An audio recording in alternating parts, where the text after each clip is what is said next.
Hello दोस्तों, good afternoon. कैसे हैं आप सभी दोस्तों। यूपीएनएचएम 17,000 प्लस भर्ती में आप सभी के स्कोर को देखते हुए दोस्तों नॉर्मलाइजेशन प्रक्रिया होगी, क्योंकि आप सभी को पता है कि पेट 2022 का भी रिजल्ट आया है। उसमें आपका जो एक्चुअल स्कोर रहा है, अगर आपने एग्ज़ाम दिया होगा तो उसमें नॉर्मलाइज स्कोर में बहुत सारे स्टूडेंट्स के जो है 2 से 3 नंबर बढ़ गए हैं। अब यही आपकी यूपीएनएचएम भर्ती में होगा, क्योंकि दोस्तों कुछ लोगों के लिए देखिए, जिसके ज़्यादा नंबर होते हैं और नॉर्मलाइजेशन के कारण उसके नंबर अगर कम हो गए तो उनके लिए नॉर्मलाइजेशन का सिस्टम ख़राब है। लेकिन जिस स्टूडेंट के कम नंबर आए हैं और जिस शिफ्ट में पेपर था वो शिफ्ट बहुत हार्ड थी, तो उसके लिए जो नॉर्मलाइजेशन की प्रक्रिया है काफ़ी ज़्यादा उसके लिए अच्छी है, क्योंकि उनको कुछ नंबर बढ़ जाते हैं, जहाँ तक कि इनके 2 से 3-4 नंबर भी उनके बढ़ने के चांस रहते हैं। तो दोस्तों आज के इस वीडियो में हम आपको यूपीएनएचएम 17,000 प्लस भर्ती में आपके अगर कम नंबर है तो आप लोग ज़रूर देखें, क्योंकि आपकी कट ऑफ के बारे में बहुत महत्वपूर्ण वीडियो है। और आप सभी के नॉर्मलाइजेशन नंबर कितने बढ़ेंगे, नॉर्मलाइज स्कोर कितना बढ़ेगा, रिजल्ट में नॉर्मलाइज स्कोर ऐड होके आएगा नहीं, सारी चीज़ें आपको बताऊँगा। और सर्टिफिकेट आपका जो है कोविड सर्टिफिकेट के बारे में भी महत्वपूर्ण जानकारी आप सभी को देने वाला हूँ। अगर दोस्तों आपके पास कोविड सर्टिफिकेट है तो आपको उसके कितने नंबर मिलेंगे, और अगर आपके पास कोविड सर्टिफिकेट नहीं है तो क्या होगा, तो उसकी जगह पे क्या कोई ऐसा सर्टिफिकेट या एक्सपीरियंस सर्टिफिकेट कोई लगा सकते हैं जिसका हमें बोनस अंक मिल जाए। सारी अपडेट आपको आज के इस वीडियो में बताऊंगा, और साथ ही साथ आपको लाइव प्रूफ मैंने पिछले वीडियो में दिखाया था कुछ कट ऑफ को लेकर। लेकिन आज की इस वीडियो में मैं आपको staff nurse, pharmacist, ANM, lab technician की सभी प्रोग्राम के लिए, सभी कैटेगरी के लिए बिल्कुल कट ऑफ बताने वाला हूँ, एक फिक्स कट ऑफ। उससे ज़्यादा अगर आपके नंबर हैं या अगर आपके उतने नंबर बन रहे हैं तो बिल्कुल आपका स्कोर सेफ है, आपको डीवी के लिए बुलाया जाएगा। अब कुछ स्टूडेंट्स ऐसे होते हैं जो कमेंट में कह देते हैं कि कट ऑफ 70 प्लस जाएगी या कट ऑफ 80 प्लस जाएगी, तो देखिए उनके कहने पे मत जाइए, कोई कुछ भी बताता है बताने दीजिए। जितने स्टूडेंट है उनके स्कोर के अनुसार ही कट ऑफ आती है, ठीक है। अब अगर 70 प्लस कट ऑफ दे दीजिए और 70 प्लस केवल 10% ही स्टूडेंट हो तो क्या 10% का ही सिलेक्शन होगा, बाकी वैकेंसी क्या खाली रह जाएंगी? तो ऐसा मेरे दोस्तों ऐसा नहीं होता है। देखिए आप सभी की वैकेंसी जितनी है, सिलेक्शन उतने ही लोगों का होना है, उतने ही लोगों की जॉब लगेगी। लेकिन एक कट ऑफ का अगर दायरा देखा जाए तो उसमें कुछ 3 गुना अभ्यर्थी आपको पता है डीवी में शॉर्ट लिस्ट किए जाएंगे। ऐसे में किनको मौका मिलेगा, जिनके अगर नंबर अच्छे हैं लेकिन वो डीवी में, कुछ लोग डीवी अपना कराने नहीं जाते हैं, डीवी में एब्सेंट तो बाहर हो जाएंगे। कुछ लोगों का डीवी में कुछ गलत तो उनका डीवी रिजेक्ट हो जाएगा। इसलिए मैं आप सभी को बता रहा हूँ कि अगर कम नंबर है तब भी आपको शॉर्ट लिस्ट किया जाएगा, बिल्कुल भी परेशान ना हो। कहीं ना कहीं आपकी नियुक्ति, आपको जॉब मिलने के चांसेस इसमें बन जाते हैं। जो आपको भ्रमित करते हैं कि 80 प्लस कट ऑफ जाएगी, आपका सिलेक्शन नहीं हो सकता अगर 40 नंबर वाले, तो भैया मैंने आपको लाइव प्रूफ दिखाया था कि 40 से 50 वाला स्टूडेंट सबसे ज़्यादा है, तो सिर्फ 40 से 50 में आपका सिलेक्शन होगा। और अगर किसी का सिलेक्शन 1-2 नंबर से रुक रहा है तो वो बिल्कुल नहीं रुकेगा, क्योंकि अगर उसके पास कोविड सर्टिफिकेट है तो उसको नंबर मिलेंगे। अगर कोविड सर्टिफिकेट नहीं तो नॉर्मलाइजेशन में तो आपके 2 से 3 या 4 नंबर तो आपको पूरे अंक आपके बढ़ ही जाएंगे। और आप सभी को डीवी से पहले क्या गलती नहीं करनी, सारे डॉक्यूमेंट आपको बताऊंगा कौन कौन से डॉक्यूमेंट लगेंगे, क्या आपको गलती नहीं करनी है दोस्तों, जिससे कि आपका डीवी रिजेक्ट ना हो।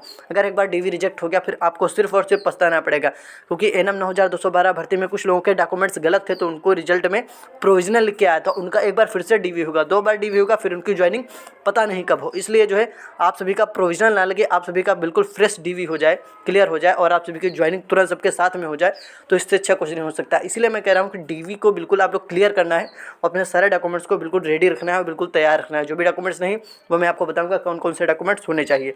सर्टिफिकेट के बारे में भी बताऊंगा, नॉर्मलाइजेशन के बारे में भी बताऊंगा, staff nurse, ANM, lab technician, pharmacist की कट ऑफ को लेकर भी डिस्कस करने वाले हैं।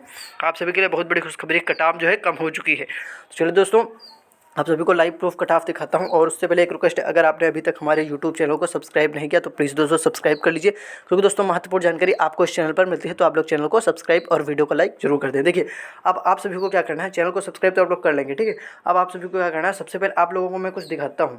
अब आप सभी 40 से 50 वालों के जो है खुशखबरी है। क्या खुशखबरी है, क्योंकि आप सभी का जो रिजल्ट है वो रिजल्ट भी बहुत जल्दी आउट होने वाला है, क्योंकि रिजल्ट आपका 31 जनवरी को आ सकता है या आपका फरवरी के प्रथम सप्ताह में रिजल्ट आपका with score card normalized score के साथ आपका रिजल्ट आपको सामने आपको देखने को मिल जाएगा। तो आप सभी बिल्कुल भी परेशान ना हो। जो कट ऑफ ज़्यादा बता रहे हैं उनको बता दीजिए। मैंने देखा कोई 70 प्लस बता रहा है, कोई 75 प्लस बता रहा है, इतनी कट ऑफ नहीं जाने वाली। आप खुद देखिए जितने स्टूडेंट होंगे उनका स्कोर अगर कम बन रहा है तो कम ही तो कट ऑफ जाएगी। अब यहाँ पर जैसे कि लैब टेक्नीशियन में आप देखेंगे तो मैंने आपको कट ऑफ एक बताई थी, अभी मैं फिर से आपको कट ऑफ बता दूंगा। वहीं पर आपको देखेंगे मैटरनल हेल्थ में कितनी वैकेंसी बढ़ी हैं, 291 पोस्ट केवल एएनएम की बढ़ी हुई हैं। तो जहाँ पर वैकेंसी में वृद्धि होती है वहाँ पर कट ऑफ नीचे की ओर बढ़ती है, यानी कि कट ऑफ गिर जाती है, कट ऑफ कम होती है।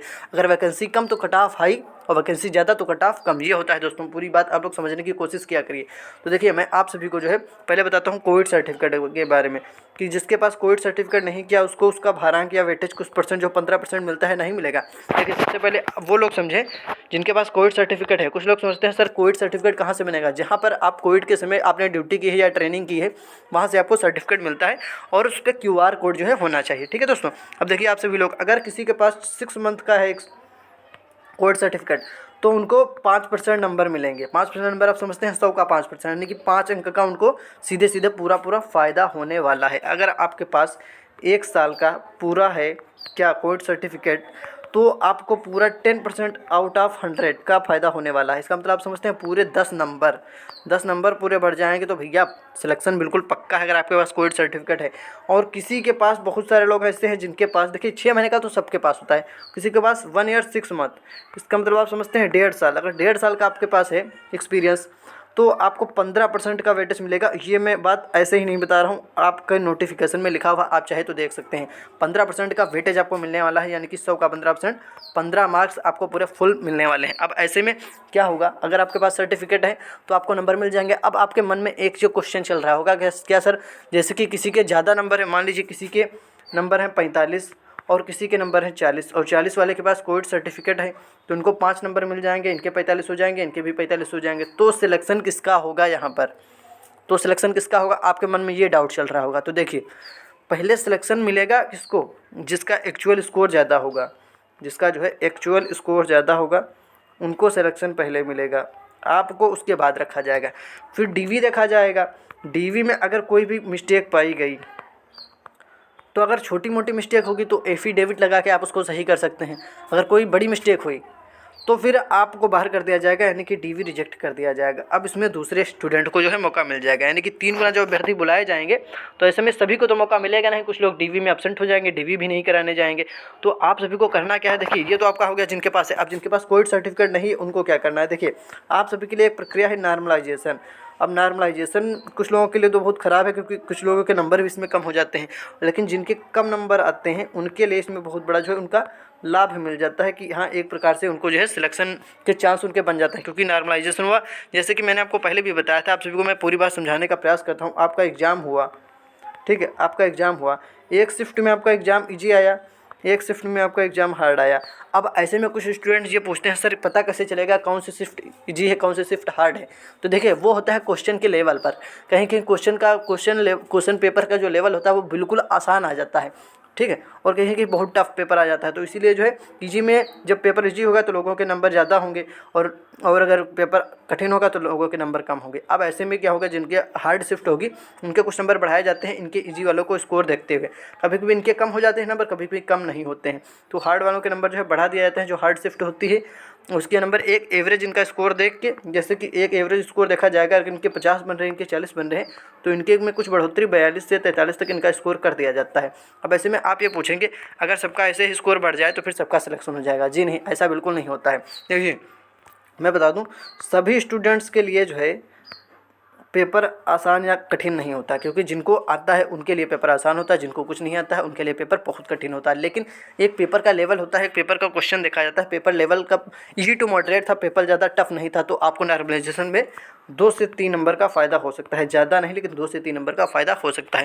तो कोविड सर्टिफिकेट अगर आपके पास नहीं है तो कोई बात नहीं, क्योंकि आप सभी को मैं बता दूँ कि जब आपने फॉर्म फिल किया था तो जो फॉर्म फिल करने की क्या थी, लास्ट डेट थी, जो फॉर्म फिल करने की दोस्तों लास्ट डेट थी, लास्ट डेट से पहले अगर आपका कोविड सर्टिफिकेट है, अगर आपका कोविड सर्टिफिकेट लास्ट डेट के पहले का है तो ही आपका वो मान्य होगा, अन्यथा की स्थिति में मान्य नहीं होगा। तो इसलिए आप सभी बिल्कुल भी परेशान ना हो। आप सभी जो अपने अन्य डॉक्यूमेंट्स हैं उनको बिल्कुल रेडी रखें, उनमें अगर कोई भी मिस्टेक आ रही है तो उसको अभी सही कर ले, अन्यथा की स्थिति में अगर आपको बाद में प्रोविजनल दे दिया गया तो फिर आपको जो है ज्वाइनिंग में देरी भी लग सकती है। क्योंकि छोटी मोटी मिस्टेक अगर होगी कोई, जैसे कि स्पेलिंग मिस्टेक या कुछ भी है, मान लीजिए डेट ऑफ बर्थ अगर गलत हुई, तो छोटी मिस्टेक से आपका DV तो रिजेक्ट नहीं होगा, लेकिन आपके रिजल्ट में प्रोविजनल लिख के आएगा।